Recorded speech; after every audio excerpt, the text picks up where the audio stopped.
Deer viewers, Netaji Subhas open university PG অ্যাডমিশনের জন্য একটি নিউ নোটিফিকেশান ইস্যু করেছে। আমরা দেখতেই পাচ্ছি মেমো নাম্বার RAG/0809/ডেট 10/7/2025। এটা হচ্ছে অফিসিয়াল মেমো নাম্বার। এছাড়া পেপার হিসাবে অর্থাৎ পেপার নিউজ যেটা, সেই নিউজ পেপারে যে অ্যাডভার্টাইজমেন্ট দিয়েছিল সেই অনুযায়ী এর ডেটটা ছিল 11/7/25 এবং যার মেমো নাম্বার ছিল রেজিস্ট্রেশন 0813। যাই হোক, আমরা বুঝতে পারছি যে MA অ্যাডমিশন বা MSc অ্যাডমিশন বা MLIS অ্যাডমিশন অর্থাৎ বা MCOM অ্যাডমিশন তাদের জন্য জুলাই 2025 এই সেশনের জন্য এবং একাডেমিক ইয়ার 25-26-এর জন্য এই যে পিজি কোর্সে ভর্তির প্রক্রিয়া চালু করলো তার ডিটেলস আমরা আলোচনা করব। অর্থাৎ কোন কোন সাবজেক্টে পিজি কোর্স করা যাবে, কি যোগ্যতা লাগবে, ফিজ কত টাকা লাগবে, সায়েন্সের বিভিন্ন সাবজেক্টের ক্ষেত্রে ফিজ কবে জমা দিতে হবে, কাউন্সেলিং ডেট অর্থাৎ কাউন্সেলিং কবে হবে, এই সমস্ত বিষয় আমরা আলোচনা করব ধীরে ধীরে। তাই যারা এই বিষয়ে জানতে আগ্রহী তারা অবশ্যই ভিডিওটি স্কিপ না করে পুরোটি দেখো, তাহলে আমরা ডিটেলসে বলে দেবো এই পিজি কোর্সে ভর্তির ব্যাপারে বিভিন্ন তথ্য। প্রথমেই যেটা আমরা বলে রাখছি যে এই যে কোর্সগুলো আছে সেখানে প্রথমেই যেটা আছে MSc in mathematics, MSc in geology, MSc in geography এবং MSc ইন এনভায়রনমেন্টাল সায়েন্স। মনে রাখতে হবে এই যে MSc ইন জিওলজি, জিওগ্রাফি এবং এনভায়রনমেন্টাল সায়েন্স অর্থাৎ PGZO, PGGR এবং PGES ম্যাথমেটিক্স ছাড়া এই তিনটে সাবজেক্টের ক্ষেত্রে কিন্তু সিট সংখ্যা সীমিত, লিমিটেড সিট রয়েছে। সেই জন্য এই কটার ক্ষেত্রে কিন্তু কাউন্সেলিং হবে, অর্থাৎ অ্যাডমিশন নেওয়ার আগে অর্থাৎ তখনই অনলাইন অ্যাপ্লিকেশন করার পর শুধুমাত্র এখানে রেজিস্ট্রেশন ফিজটা দিতে হবে।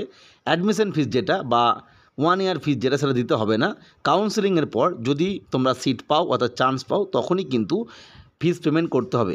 বাকিগুলোর ক্ষেত্রে অর্থাৎ অন্যান্য যে পেপারগুলো রয়েছে মানে সোশ্যাল স্টাডিজ, হিউম্যানিটিস এগুলোর ক্ষেত্রে কিন্তু সরাসরি ফিজ পেমেন্ট করে দিতে হবে।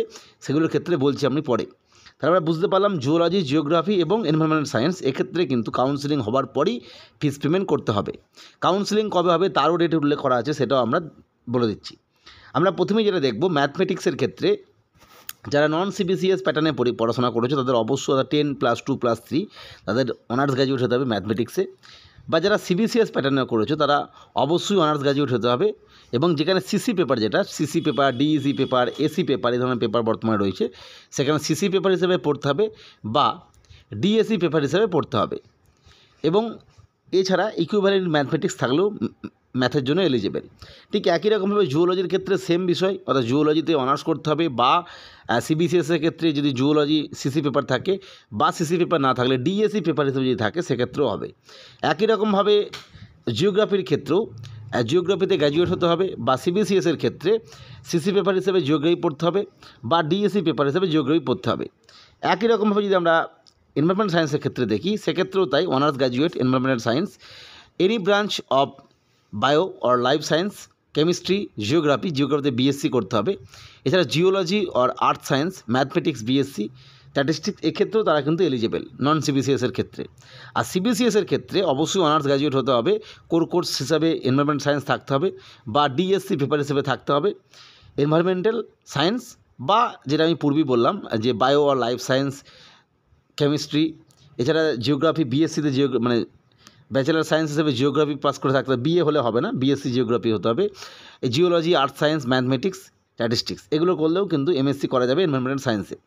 এগুলোর ক্ষেত্রে আমি পূর্বে বললাম কাউন্সেলিং হবে, কাউন্সেলিং হওয়ার পর তবেই ফাইনাল ফিস পেমেন্ট করতে হবে। বাকি যেগুলো আছে সেগুলোর ক্ষেত্রে সেই সেম ব্যাপার। এগুলোর ক্ষেত্রে কিন্তু সরাসরি অর্থাৎ যে মুহূর্তে অ্যাপ্লিকেশান করা হচ্ছে ঠিক তার পরে 24 ঘন্টার পর যখন এটা ফাইনাল হয়ে যাবে, অ্যাপ্রুভ হয়ে যাবে অ্যাপ্লিকেশানটা, তখন ফিস পেমেন্ট করতে হবে। অর্থাৎ এটার টাইমটা 2 দিনের মতো। আর ও ক্ষেত্রে কিন্তু কাউন্সেলিংয়ের বাদ। এক্ষেত্রে আমরা দেখতে পাচ্ছি MA in Bengali, MA in English language আর MA in journalism and mass communication. এক্ষেত্রে বেঙ্গলির ক্ষেত্রে সেম একই ব্যাপার যেটা আমি পূর্বে উল্লেখ করলাম, অর্থাৎ বেঙ্গলিতে অনার্স করতে হবে। নন CBCS হলে CBCS হলে CC পেপার বা ডিএসি পেপার হিসেবে পড়তে হবে। একই রকমভাবে ইংলিশের ক্ষেত্রেও সেম, ইংলিশ অনার্স বা CC পেপার বা ডিএসি পেপার হিসেবে ইংলিশ পড়তে হবে CBCSের ক্ষেত্রে। একই রকমভাবে MA ইন ইংলিশ ল্যাঙ্গুয়েজের ক্ষেত্রে সেই সেম ব্যাপার, ইংলিশ ল্যাঙ্গুয়েজে 300 মার্কসে পড়াশোনা করতে হবে নন CBCS হলে, এবং CBCS হলে CC পেপার বা ডিএসি পেপার হিসেবে পড়তে হবে।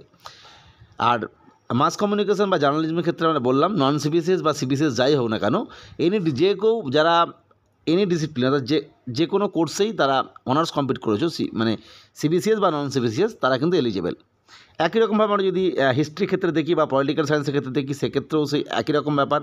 হিস্ট্রিতে গ্র্যাজুয়েট বা সিসি পেপার বা ডিইসি পেপার হিস্ট্রি পড়তে হবে, এবং পলিটিক্যাল সায়েন্সের ক্ষেত্রে সে একই ব্যাপার, গ্র্যাজুয়েট হতে হবে পলিটিক্যাল সায়েন্সে বা ওই সিসি পেপার ডিইসি পেপার হিসেবে পড়তে হবে। এই গেল বিষয়। পাবলিক অ্যাডমিনিস্ট্রেশন, এই পেপারটার ক্ষেত্রে অবশ্যই মাস কমিউনিকেশনের মধ্যে যে কোনো ডিসিপ্লিন থেকে, অর্থাৎ যে কোনো কোর্সে অনার্স বা সিবিসিএস বা নন সিবিসিএস যাই হোক না কেন, তারা কিন্তু এলিজিবল।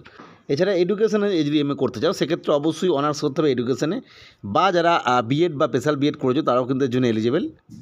এছাড়া সিবিসিএসের ক্ষেত্রে সিসি পেপার বা ডিসি পেপার হিসেবে পড়ে থাকলেও কিন্তু এডুকেশনে অনার্স করতে পারবে। এরপর যদি আমরা ফিস স্ট্রাকচারটা দেখি, অবশ্যই এটা ফার্স্ট ইয়ার ফিস একেবারে, এরপরে আর ফিস কিছু দিতে হবে না। এরপরে ফিস বলতে আবার সেই এক্সাম ফিস। যাই হোক, আমরা যদি English, Bengali, English language, history, political science, public administration, education এবং ইকোনমিক্স এবং এমকম, এক্ষেত্রে যে ফিসটা লাগছে ফার্স্ট ইয়ারের ক্ষেত্রে সেটা 4,550 টাকা। অবশ্যই এখানে registration fees, enrolment card fees সমস্ত ধরে নিয়ে। Next, master of social work বা এমএসডাব্লিউ বা এমএসসি ম্যাথমেটিক্সের ক্ষেত্রে 5,950 টাকা। এছাড়া master of library information science বা এমএলআইএস যেটা, সেক্ষেত্রে লাগে 10,750 টাকা। এছাড়া MA in journalism and mass কমিউনিকেশনের ক্ষেত্রে 13,750 টাকা, এবং জুওলজি, জিওগ্রাফি এবং এনভায়রনমেন্ট সায়েন্স এক্ষেত্রে টোটাল হচ্ছে 275 টাকা, যেটা প্রথমেই দিতে হবে। কিন্তু মনে রাখতে হবে বাকি যে টাকাটা, সেই ফিসটা পরে বলছি, সেটা কিন্তু আফটার কাউন্সিলিং হয়ে যাওয়ার পর যখন সিট চয়েস করে ফেলবে, তখন কিন্তু বাকি যে টাকাটা 18,000 টাকা সেটা কিন্তু দিতে হবে পরবর্তী ক্ষেত্রে, সেটা এই মুহূর্তে লাগবে না। অর্থাৎ এগুলোর ক্ষেত্রে কী হবে, এগুলোর ক্ষেত্রে প্রথমেই অনলাইন অ্যাপ্লিকেশন করার পর সেই অ্যাপ্লিকেশনটা অ্যাপ্রুভ হয়ে যাওয়ার পর এই টাকাগুলো পেমেন্ট করে দিতে হবে।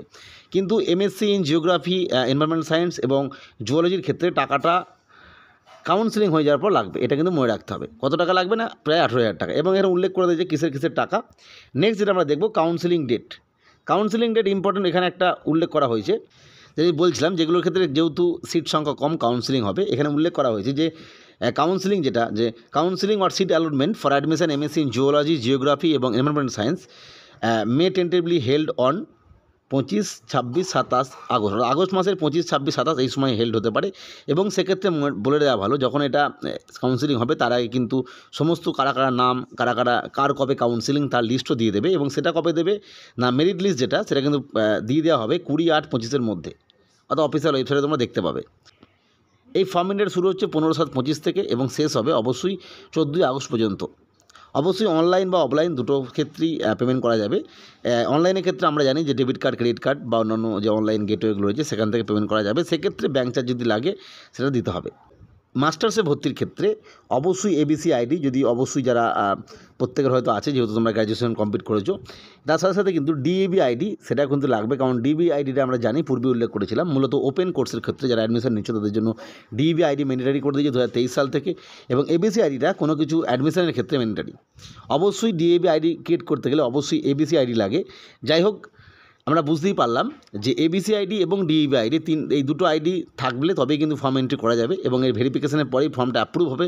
ফলে অবশ্যই এবিসি আইডি এবং ডিইবি আইডি ক্রিয়েট করার পরেই কিন্তু এই ফর্মটা এন্ট্রি করতে হবে। যাই হোক, পরবর্তী ক্ষেত্রে আরও তথ্যের জন্য চ্যানেলটিকে সাবস্ক্রাইব করে রেখো। ভিডিওটি দেখার জন্য প্রত্যেককে অসংখ্য ধন্যবাদ।